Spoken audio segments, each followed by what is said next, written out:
Well, hello everybody, and welcome back to the channel, friends. It's time for some Star Trek the Original Series, specifically Season 2, Episode 7, CATSPAW. Season 2 has been great, friends, so I want to continue the adventure that we've started and get into it quick. But before we do that, if you could do me a favor and hit that like button, smash that subscribe, ringy-ding-ding that bell for notifications. It helps the channel, it helps me, and by God, I appreciate it.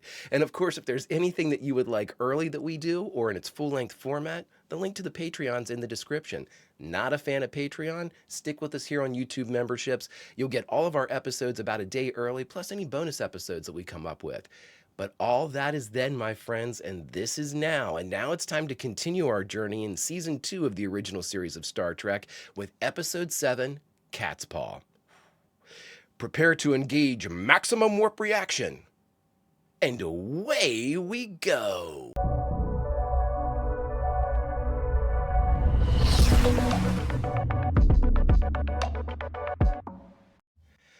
Look at that beauty. Still no response, sir. Oh, good. Thank God Ahora's here. I'll keep it open.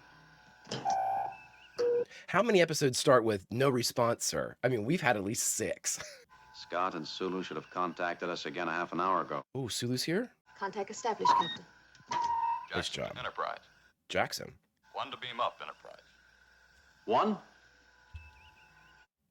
Notify transporter room to prepare to beam up one member of the landing party. And have Dr. McCoy report to me in the transporter room on the double. Yes, sir. Be careful, though. This Jackson might not be. Start and end the scene on the control panel. That's an interesting choice. Jackson, where are the others? What a stunt! The man is dead. How the hell did he beam up? Leave this place, or you will all die. Okay. That is a different start. Jim's telling us about the final frontier right now, and I'm guessing it's awesome because he really likes to talk about it. Okay, so Jackson beamed up, did a hell of a deadfall stunt there. That was full chest he took on that, and then rolled off of the transporter pad. That couldn't have felt good. And there was no padding. You're wearing one of these. You'd see any padding. Great stuff. Really good stunt. Now, again, I'm very curious. We'll see the director here in a second, but I'm very curious to see because at the initial scene, we started on the control panel, Horo's control panel for comms, and we had the, elements of the scene. And then when we ended, we went back to the control panel, and that's usually a directorial touch that they want to, kind of book into scene with.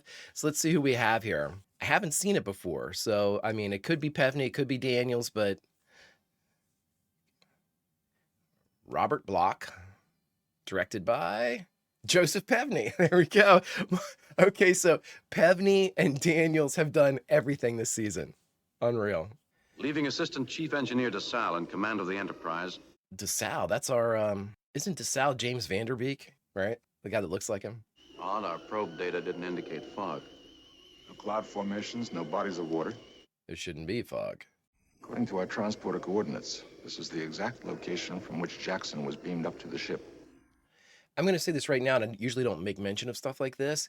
The makeup is off in this.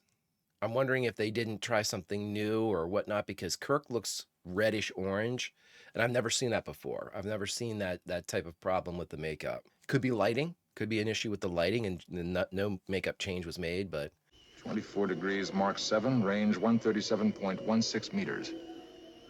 Multiple readings, Captain. Scott and Sulu. more than 2. What are the ship's sensors reading now, Lieutenant? Report, mister. It is James Vanderbeek, everybody. Pulses from the 3 of them. Oh, and Chekhov's still in the terrible wig. Captain, we are only registering on you. DeSalle's in red, too, now. He was in gold.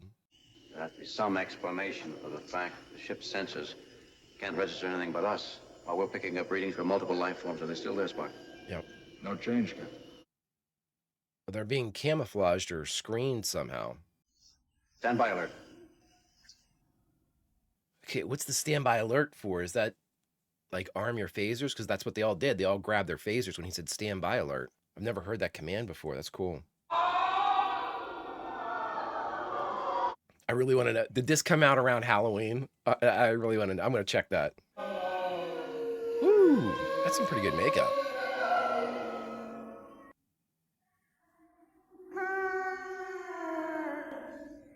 I can't make out what they're saying.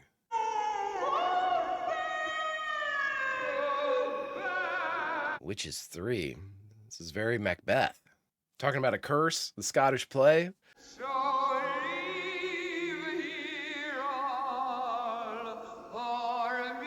Correct me if I'm wrong. It's been a bit since I've looked at that particular play in Shakespeare. But the Witches 3 were the ones that kind of foretold the end of the king and whatnot, right? A man born not of a woman, the woods of Dunsa, whatever it is, come to the castle. We've just seen is not real. Illusory? However, on azimuth 24, at just over 100 meters, there are definitely life forms. Erratic, confused, but definitely registering. That's where we go. I like how Bones is eerily silent during all of this.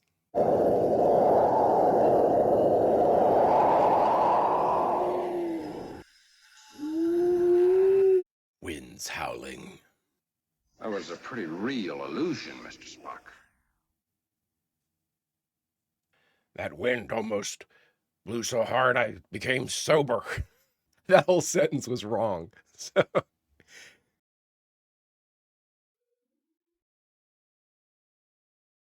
Oh, shit. I wanted to make mention of this since it looks like it's going to be an FX heavy episode at least. I'm making this statement 100%. I like the old planets as opposed to the remastered planets. Like the ones that were like all red or all green. They look so much better. Just me. Just me. What about it, Spock? Does this structure have anything to do with communicator interference? I would say not, Captain. There's no indication of anything that would cause such interference. I was going to say the sensors didn't pick up any like structures. Could be exerting a force field of some kind that cuts into our sensor scan. You'd pick that up though. And it would affect Spock's tricorder too, wouldn't Yeah. it?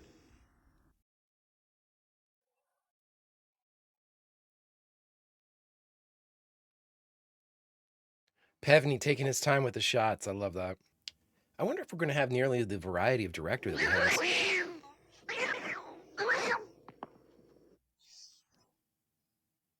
Wow, that is an interesting screech. We got 3 witches, a black cat. 3 witches. What appears to be a castle and a black cat. If we weren't missing 2 officers and a third one dead, I'd say someone was playing an elaborate trick or treat on us. Trick or treat, Captain? Yes, Mr. Spock. This has to have been out around Halloween. Has to have been. Now, I do like the way that this one looks with all gray with the atmosphere, but it's great to see DeSalle back too. Mr. Chekhov, recalibrate your sensors. If you need help, I can do it, sir. I'm not that green. Well, then do it. Lieutenant Uhura, continue in your efforts to break through that static interference. Aye, aye, sir. It's cool to have DeSalle back. I never thought we'd see him again. So many people come in and out. Now what we need is O'Reilly. That would have been my job. We need some B-reel of a running black cat. Want it? Dust, cobwebs. Halloween is right. This had to come out around Halloween. Had to have.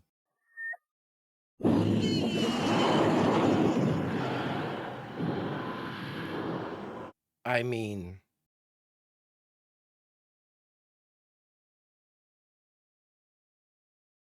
wow.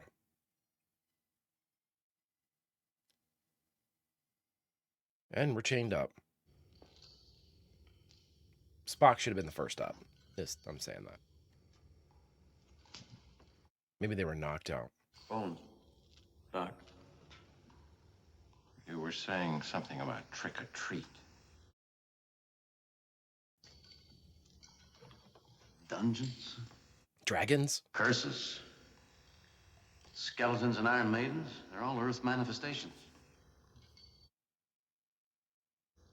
Could this be an Earth parallel development of some sort?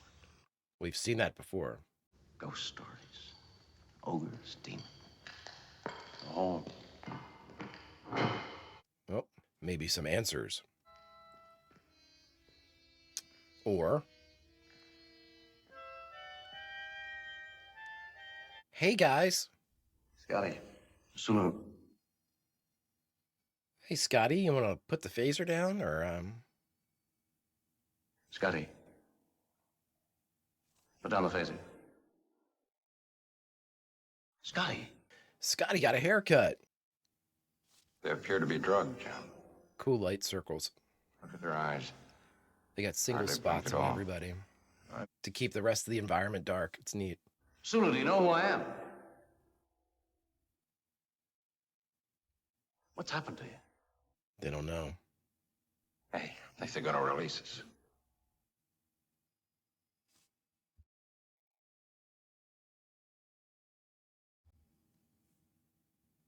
Well, they're going to release Bones anyway. Oh, everybody. Okay.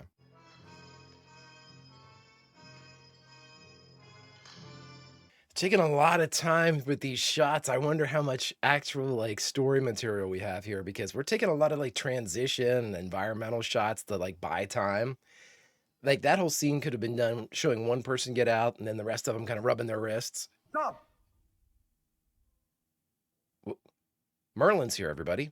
Where did your race get this ridiculous predilection for resistance? You examine any object, you question everything. Oh, yeah. Not when one of my men is dead because of it and two others turned into mindless... Oh, not mindless. These two are merely controlled, Captain Kirk. Okay. Oh, yes, we know who you are. All of you. We means it's just more than... My name is Korob.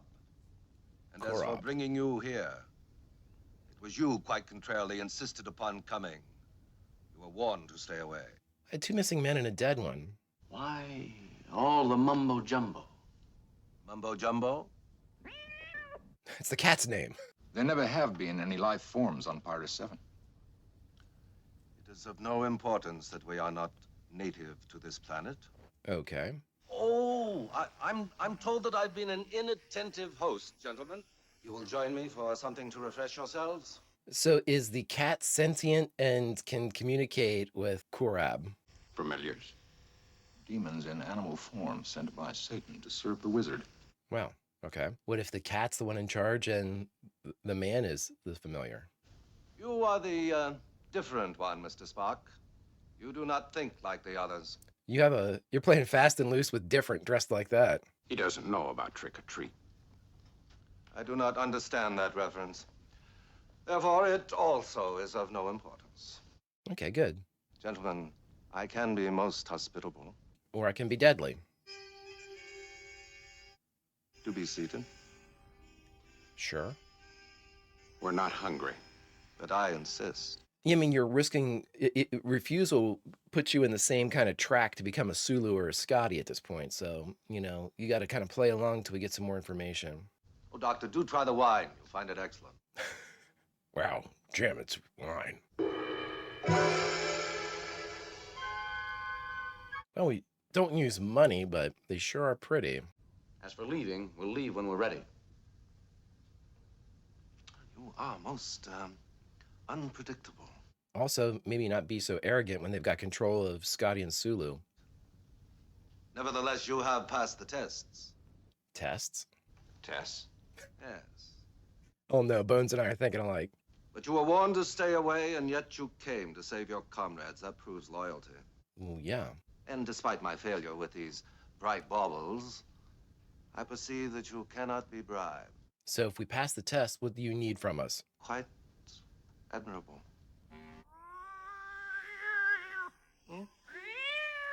You either pass or fail a test. Failure, I would assume, is bad, and passing means you probably need something from us. Just like a cat, show you its butthole on its way out. Gentlemen, my colleague, Sylvia. He did say we. Now, I'm not convinced that she's not the cat, but...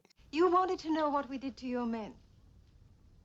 Actually, it's a simple matter for us to probe the minds of creatures like yourself. Like ourselves? You like to think of yourselves as complex creatures, but you're flawed. Explain. There are unguarded entrances to any human mind. Bones is through the wiles of liquor. Telepathy doesn't imply control, and I assure you that I have full control over your friends. Ha! Now I want the rest of our weapons and our equipment. I want some answers. Put that weapon down. Or, It seems so foolish of you to insist on demonstrations. we don't want demonstrations. We want our people back and we want to leave and you killed somebody. So, okay. The crew member who returned to the ship. You wondered what killed him. Yeah. Your communicator. Yep, there it is. Signal your ship. Don't. Sylvia, don't. Okay. So it's like a voodoo doll. It's up 60 degrees for the past 30 seconds. Okay, so it's realistic. I mean, it's not illusory in this. It's very real. God, they go up against some powerful people. Holy shit. You won. You can relax now, Captain. Your ship is safe. The temperature is almost back to normal. Dropping down fast. Lieutenant, try to raise the captain again. DeSal's like, this is above my pay grade. Enterprise to Captain Kirk. I mean, we've got Kirk, Spock, Scotty, Sulu. So I guess DeSal's next as far as the chair. But you seem to do with your mind what we do with tools. You alter matter, you move it about by telekinesis. Telekinesis? Telekinesis? How did you know we'd come? Oh, we didn't have to know. They knew. Enough of this!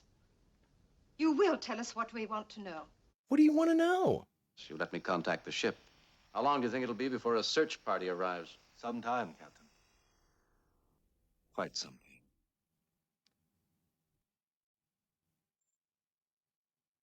What? Jim, we might want to stop with the threats.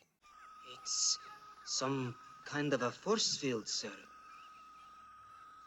Not like any I've ever heard of before. Wow. Okay. How do you... It's like fighting Qs or Trelanes. Forcible extraction of the information we wish from you is not complicated. What do you want to know? And it has a certain draining effect. We have nothing to discuss.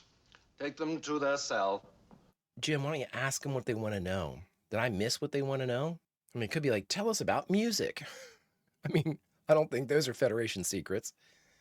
The doctor will stay. Your turn will be next, Captain. It makes little difference. We've identified him as the one with the weakest willpower. Now, you said something about wine. Maybe we can't break it. But I'll bet you credits to Navy beans we can put a dent in it. Credits to Navy beans. I guess that's the equivalent of dollars to donuts. I wonder what they're doing to Doc. Getting him drunk. Jim, Ooh, a Jim. all these things that we've seen, to an Earthman like yourself, they must seem quite familiar. I refer you to the psychological theory of the racial subconscious, the universal myths, symbols. Ghosts, witches, you mean? Cool shot with the skeleton in the fore. They tried to tap our conscious mind. And they missed. They reach basically only the subconscious. Huh. Quite puzzled by your reaction to the environment he'd provided. He expected me to react as though we're all normal.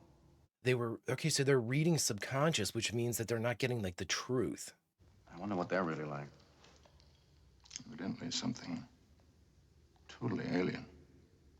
Right, because they wouldn't, they don't understand any of the conscious, subconscious. Having such an acute interest in our galaxy, our world, Spock. Not at all like friendly visitors. We're gonna have to stop them. How do you propose that, Jim? I, too, am at a loss at this time to suggest the course of action. That is the scariest thing ever. When Spock has no options or no suggestions. Oh, this is following, was it Return of the Archons? Bones is part of the body, everybody. That was Return of the Archons, right? I've watched a lot of Trek. Ooh. I don't know if that was Jim getting ready to throw a punch or Bill Shatner. We have nothing like this. And I like it. To touch, to feel. What, clothing? And I don't intend to leave it. We have a duty to the old ones. The old ones. Torture our specimens. And that, too, is a new sensation. I find it stimulating. You're wrong.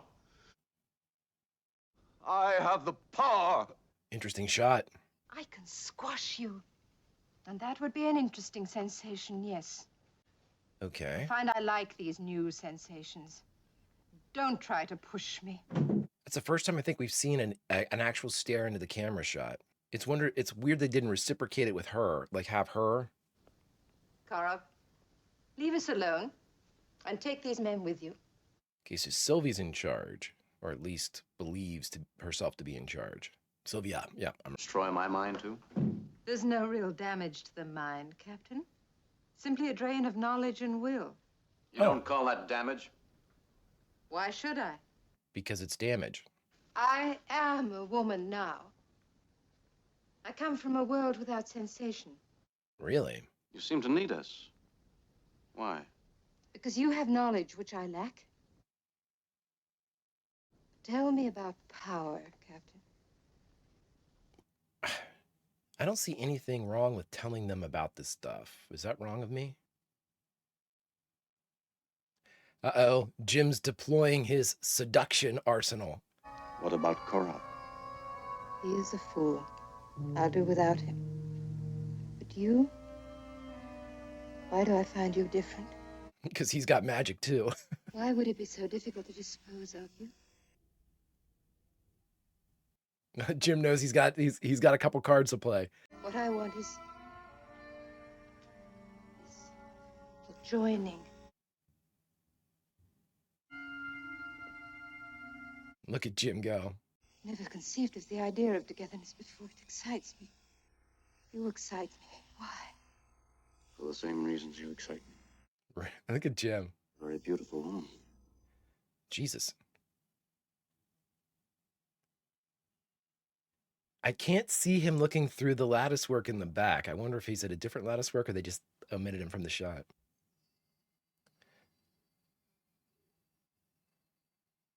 Okay. Jim's like, oh, we're getting somewhere. Or do you prefer me as I was? Jim's doing his Peter Pan stance.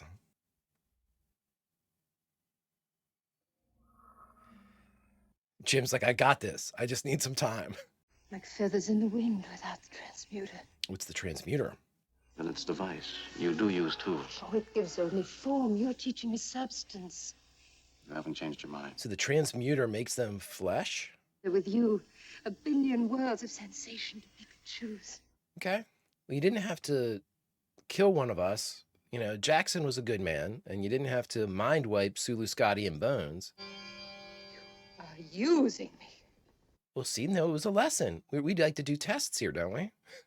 You are using me. Why not? You've been using me and my crew.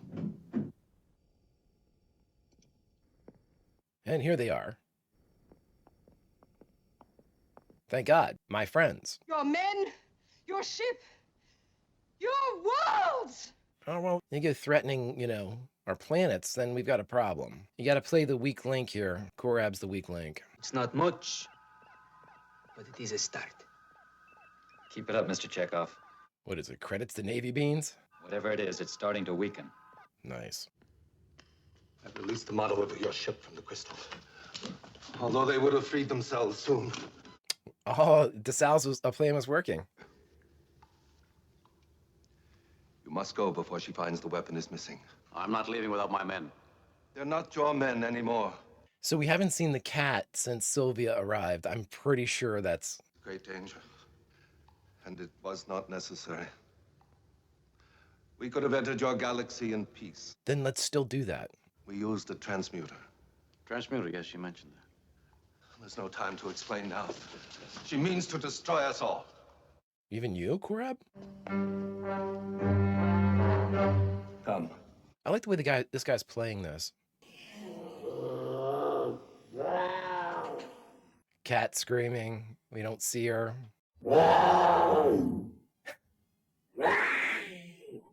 I like they added like great cat roars in there. Why a cat? Racial memories.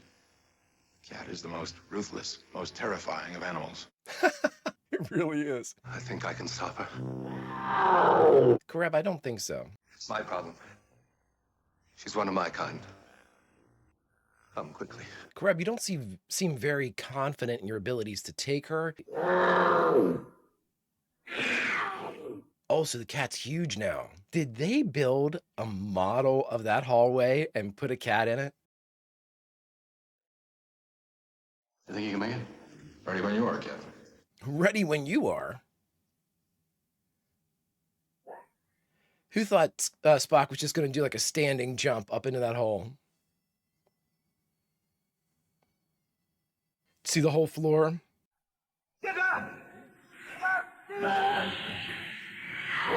Oh. Go. No. Save him if you can.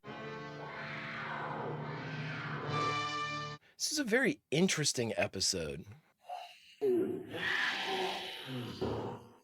It's like a Sinbad type of like stop animation with a real cat, but Something about a transmuter. good cut. Captain, a bit more alacrity, if you please. For God's sakes, pull yourself up, Jim. You're embarrassing us. Wow. Doc. You see a little smile by Bill. Uh-oh. Nice. Now, Spock, we're going to need some help here with Sulu.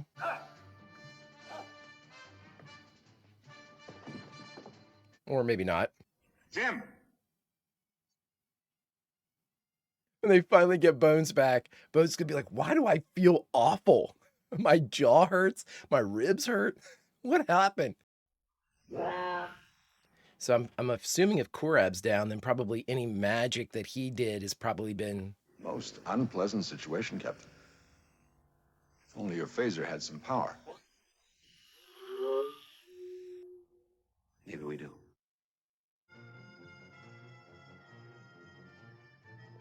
Well, that's Korab's like scepter, wand, whatever it is.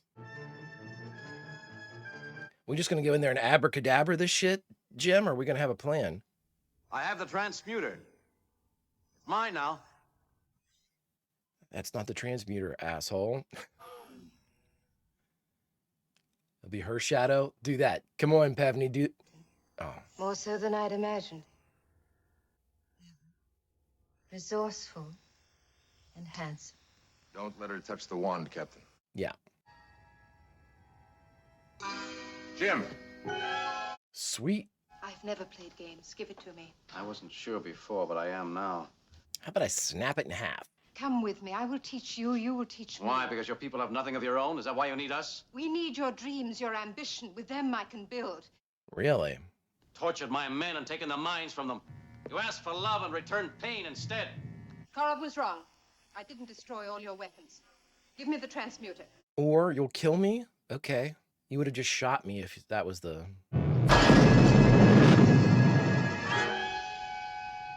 Everything's gone. Wow. Cool cut. What happened, Jim?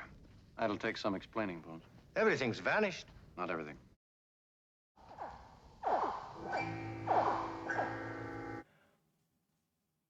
Korab and Sylvia, as they really are. Their forms were an illusion, just like the castle and everything else. Only the power pack gave them reality. Wow. We could preserve and study this. What, cage him up? Too late. All of this, just an illusion. No illusion. Jackson is dead. Yeah. Kirk to Enterprise, come in. Standing by, Captain. 5 to beam up. Interesting. Truly alien aliens. All right, everybody, we just got done watching Star Trek, the original series, Season 2, Episode 7, CATSPAW, and the only thing we have left to do is to talk about it. All right, friends, we just got done watching Star Trek, the original series, Season 2, Episode 7, CATSPAW. Different episode, right? I'm not sure how I feel about it quite yet as far as where I would like kind of slot it in my initial rankings, because it's very different. Not wildly so or anything like that. You know, of course, we had some of our principal characters and crew kind of get mind controlled. We've seen that before. But again, you know, the application of the magic and kind of the, you know, I don't want to call it Shakespearean, but very witchy. Like they said, Halloween. I'm very curious to see if this was like the Halloween episode, which would have been really neat if it was. It seems like it could have fallen depending upon when they started the season. It seems like because this is episode 7, it could have slotted right in at Halloween. If they started at the beginning of September, I'll see, but it looks like it might have been, at least in the ballpark for Halloween. I thought that both of the actors that played Sylvia and Korab did a good job. They weren't necessarily exceptional, but again, I don't think the writing was very exceptional for them. I thought Korab did a really good job of just like physical acting. He was always constantly like when they were under threat of Sylvia kind of finding them, he was always, creeping around through like the hallways and stuff. So, he stayed into it and he did a good job. Love seeing DeSalle again. I didn't think a lot of times, we have these crew members come in, we see them for 2 or 3 episodes, and then they're gone forever.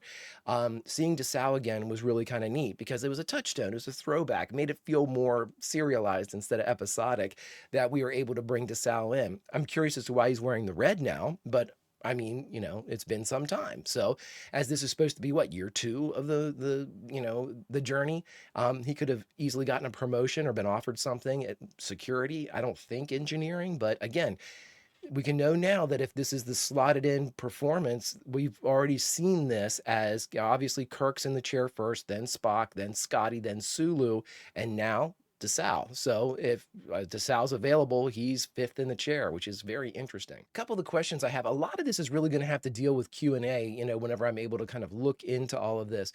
This is an interesting episode because, it seemed to be, I don't want to say it was set intensive. It wasn't because we've seen those sets before, the dungeon and the things like that. I'm sure there's numerous elements that they brought forth from like Return of the Archons and things like that, where we had dungeons and we had people chained up and imprisoned, that the walls and everything look similar. So I'm assuming they kind of repurposed a lot of that stuff, maybe reconfigured, but a lot of those seem to be like full block half walls and stuff. I'm pretty sure they just used stuff from season 1. Like the decorations in the castle, I'm pretty sure I saw a couple of Trelane's things in there, which is cool. I mean, again, I could care less about, reason. I'm glad they do to save money. But to say that this is an episode that we've had a mirror before, what have we had that's kind of close to this before? I think there are elements of this that we've had kind of earlier reflections from, even as strangely as it sounds, Conscience of the King, which didn't have the supernatural or anything like that, the, wild powers or anything, but had that same type of feel because of the acting and the stage that was involved. It evokes that type of feeling here for CATSPAW, is that same type of performance type of thing that's going on. And then, when you add in this magic, before everything, you could say Trelane and everything like that, but we never default and say, oh, that they're using magic. The Metrons are using magic. This actually felt like magic. This actually felt like somebody was creating illusions, transmutation, that type of stuff. Now, again, it always kind of refers back to, oh, they do have all these powers, but there's one thing that kind of controls them. Trelane had the mirror, but again, that wasn't Trelane's power. Again, it was a focus, I think, just much like what this was, the transmuter. It seemed to be a quick episode too. I'm going to check this out. What I always do whenever I'm editing, just to let you behind the curtain a bit, if I experience when I'm reacting to the episode, if I experience like I mentioned in there was a lot of long shots that didn't have to be as long as they needed to be. The entrance into the castle took an extended period of time, and I even said, Pevney taking his time with this shot. I believe I did anyway. If not, I was thinking it. And then when they were in the dungeon and it showed Scotty or Sulu unlocking everybody initially, normally with something like that, when it's a series or sequence of similar actions, you do the first action, which would be like the first wrist of Bones, and then you have the last wrist of Spock in that order, and then everybody kind of rubbing their wrists, and you've got a 5-10 second shot as opposed to a 30-40 second shot. It seems like a, nitpicking there, but again, you string a bunch of those together and you've bought yourself 5 minutes of dead time. No dialogue, no script, no, stage directions, no set pieces. You've just basically set yourself up and bought yourself a specific amount of time that didn't require any additional production beyond just filming a transition shot or filming an atmospheric shot. We had the fog, we had, kind of like checking out the castle. We had like these kind of long shots that looked at everything. Now, it slowed down and became a lot tighter when they got kind of into, the conversations with Sylvia and things like that. So I'm curious. I always like to go back and see, the comparison between dead time, or just kind of establishment time, and then actual, dialogue, action, that type of stuff. So yeah, I'm not sure how to view. This is definitely not one of my favorite episodes, but it's definitely not one of my least favorite episodes either. There wasn't anything that turned me off. There wasn't a performance that turned me off. There wasn't an element of the actual story that turned me off. But at the same vein, there wasn't something that kind of blew my mind, like a performance that was just insane, in a good way, or, the story just had something to it that was so, radically new, or, done in such a different way that it kind of drew me out. And the direction was, we've come to Joseph Pevney, I've stated before, is my second favorite director that we have in Star Trek. My first being Vincent McKevity. I think he's phenomenal. I think Joseph Pevney's phenomenal. I think Mark Daniels is phenomenal. Again, though, here's what let me put it to you like this. We've talked quite a bit about Bill Shatner. When Bill Shatner is given time, it seems, this is the theory that I have, when Bill Shatner is given time to kind of work with the script, there's no script problems, that he feels much, you can see it reflected in his performance. He's more comfortable with the words, he's probably had longer to memorize them. There hasn't been script changes. He's able to kind of, when there's all that drama going around of a script being changed, and oh no, we're doing this scene out of order because we're not going to have this person tomorrow because we're running over time, that's going to throw everybody off. And that's when Bill starts to get into his Shatnerisms, whenever he has to default to just kind of his base memorization kind of ritual, that metronome delivery, and that's how he gets kind of through those things. It looks like, I've seen other people do similar things before, and they kind of default to a cadence, and that's usually what Bill Shatner does whenever and then normally when I see a performance like that and then do a Q&A, the Q&A is like, yeah, there were major script problems, and you're like, okay, so that's why Bill was, or, God forbid, Bill had his dad pass away during the filming of Devil in the Dark. So there was, there's usually something. Bill's performances are usually, if there's something going on, we can see it. It bleeds through his performance. I didn't see that in this one. So they definitely had some time where he was comfortable with the script. Now, with that being said, and kind of establishing that is what we're comparing this to, I'm really kind of curious because we've had 7 episodes so far in the second season of the original series. They have all been directed by either Mark Daniels or Joseph Pevney. Now, good directors, good directors, you can tell their work, their fingerprints are all over it. So if a director, whether she or he, has a specific shot that they like to use, that can either be a great thing or it can be a lens flare. So, you have to be able to weigh the good and the bad. And the good directors, they're able to kind of mix and match those things. They have their favorite shots, but they have experimental shots too. We've seen quite a bit of that from Pevney. Pevney had like that establishment shot on Uhura's control panel to start the scene and then end the scene back on the control panel. That's something we haven't seen from him. I haven't seen from him before. And I thought that was neat, a little bookend type of thing. When you do an episode of Star Trek, in all likelihood, you're going to have the same sets, very similar sets. You're going to have your landing party wherever they are, and you're going to have the Enterprise. Now, the Enterprise's bridge is static, that doesn't change. You're not going to be able to figure out a different way to shoot it, and it's always from, if you're looking at the top, like down of the Enterprise, looking down on it like that, around 7 or 8 o'clock is where they position all the cameras. That wall up, almost up to science, looks like where they set all the cameras. We never see something from the other side. We never see something from the 3 to 5 o'clock range of the clock if you're looking down on it. So, with turbolift being 12, if that makes sense, and Kirk being the center of the chair being the center of the clock. So, when my point being, when these directors are doing this over and over and over and over and over and over again, and you have these shots and you have the things, we're going to start seeing similar shots. And now I'm getting concerned that if we have too many of these, a director like a Joseph Pevney or a Mark Daniels who likes to have their fingerprints over stuff, they're going to start taking maybe different risks, or they're going to be so rushed that they're like, well, I used this before, this will work here. And then we start to see not necessarily the unique direction of several of these directors that they provide, but more of a cookie cutter type of establishment, and direction for the episodes because it's easier. I'm running out of ideas. And three, I'm limited into where I can even place the cameras on the bridge, just as a one referent, the bridge. So I'm curious. I'm curious as to see if we're going to have as wide a variety, doesn't look like it, for directors for season 2. And if we don't, if Mark Daniels and Joseph Pevney can maintain their level of excellence that they've had so far when having to do this over and over again. Something to watch. But anyway, friends, we have a lot to go over, a lot to learn, and there's only one person to help us through this. And Trelane's not available, so now we have to go with Q. Greetings, mon capitaines, and welcome to another installment of Q&A. Friends, this is where, after having watched and reacted to an original series episode, I like to go back in and dig a little bit deeper, find some juicy tidbits and some trivia that I might otherwise have spoiled it for me had I looked it up beforehand. But to keep myself on the straight and narrow and not off into the weeds for a couple hours, I've given myself 5 distinct categories in which to explore. The first, writer and director. Who were they? The second, guest stars. Did we have any? The third, core cast, or the Big 8. Who from the core cast appeared?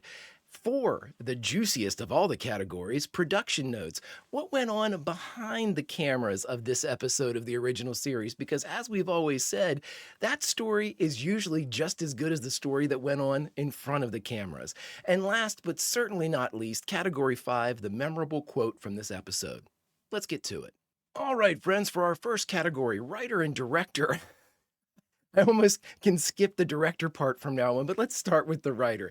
Who was the writer for this episode? Well, it was Robert Bloch, and honestly, I guess Robert Bloch really likes the number 7, or the creatives over at Star Trek, the original series, really liked Robert Bloch in the 7th spot, because we haven't seen him since season 1, episode 7, when he wrote What Are Little Girls Made Of? And here we are again in season 2, episode 7 with CATSPAW. So, Robert Bloch, you are in the 7th slot. If you're not there for season 3, I'm going to be highly upset.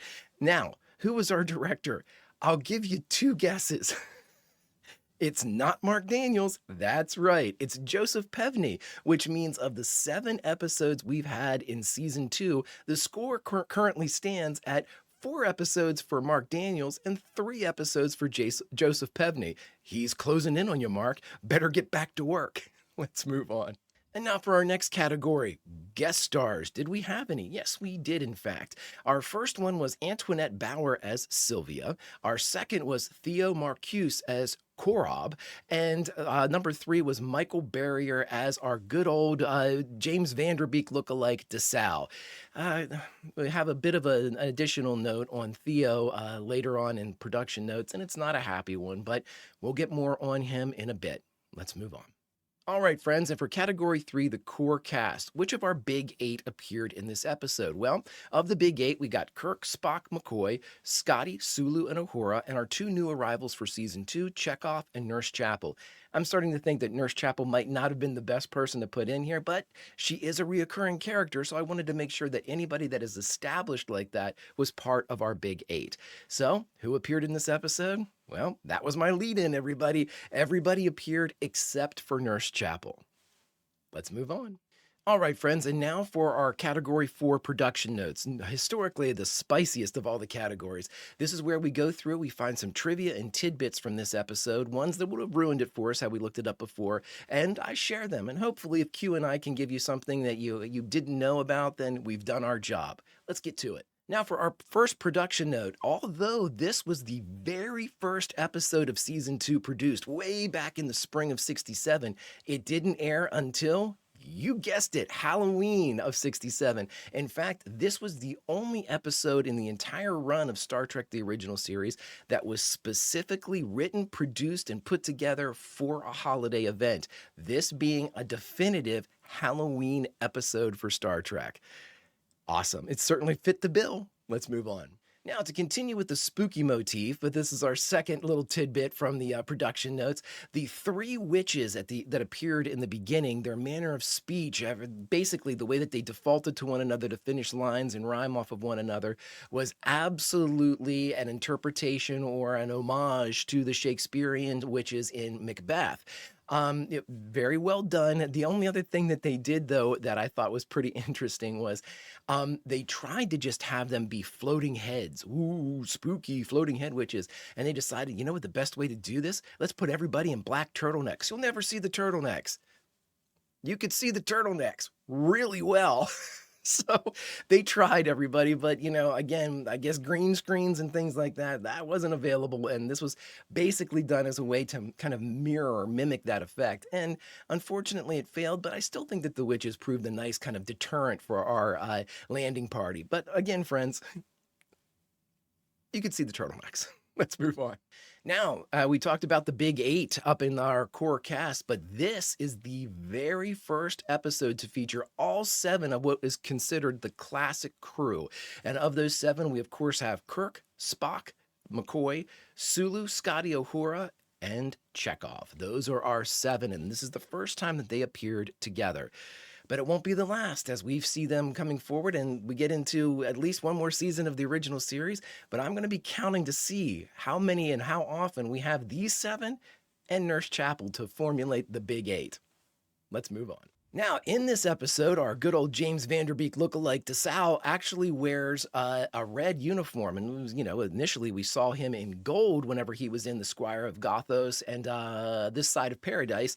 But the character, according to the lore that was kind of written up for this character, the character started out as a navigator in Squire, then served as a science officer in Paradise, and ended up as an engineer here. Now, interestingly enough, Michael Barrier, who played DeSalle, was told by the creatives, listen, we're going to have need of your character going forward, because if Scotty is going to be taking the chair every once in a while, whenever we have Spock and Kirk on landing parties, then we're going to need you down in engineering as DeSalle to kind of run everything from down there.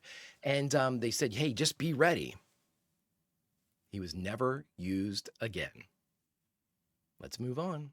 And last but not least, for production notes, a sad one, friends, as Theo Marcuse, who played Korab, died less than a month after this episode aired. He was in a car wreck, and it was obviously very sudden, but his friends reported, and those closest to him reported, that he loved his time on the Star Trek set. He wished he could have stayed. It was one of his favorite roles that he did, and he was so pleased with the reception that his episode received, a couple weeks before that. It's very sad. It's very tragic, but you know what? He'll always be a part of the Star Trek universe, because we can always come back and look at CATSPAW, and Theo Marcuse will always be Korab here in the universe. So despite him having left us early, he lives on in memory inside this piece of performance, which captured one of the happy times of his life. Let's move on. And now, friends, our last category, last but certainly not least, the memorable quote. I was going to pick something from Theo Marcuse, but everything seemed so sinister and kind of, dire with the cursing and stuff. So, not like foul language, but, you're cursed, Kirk. I didn't want to use that for him, so I decided to go and use one of Michael Barrier's quotes from his role as DeSalle. And I thought that this one was a little bit more lighthearted, a little bit more, I don't know. It will end on a good note, is basically what I was looking for here. And the quote goes as follows. When DeSalle was kind of faced with the trying to get through Korab's force field, he said, maybe we can't break it, but I'll bet you credits the Navy beans we can put a dent in it. I like that I like that quote, my friends. But again, an interesting episode with kind of a sad, not kind of, definitely a sad kind of epilogue. But thus ends this installment of Q&A. Until we meet again, behave.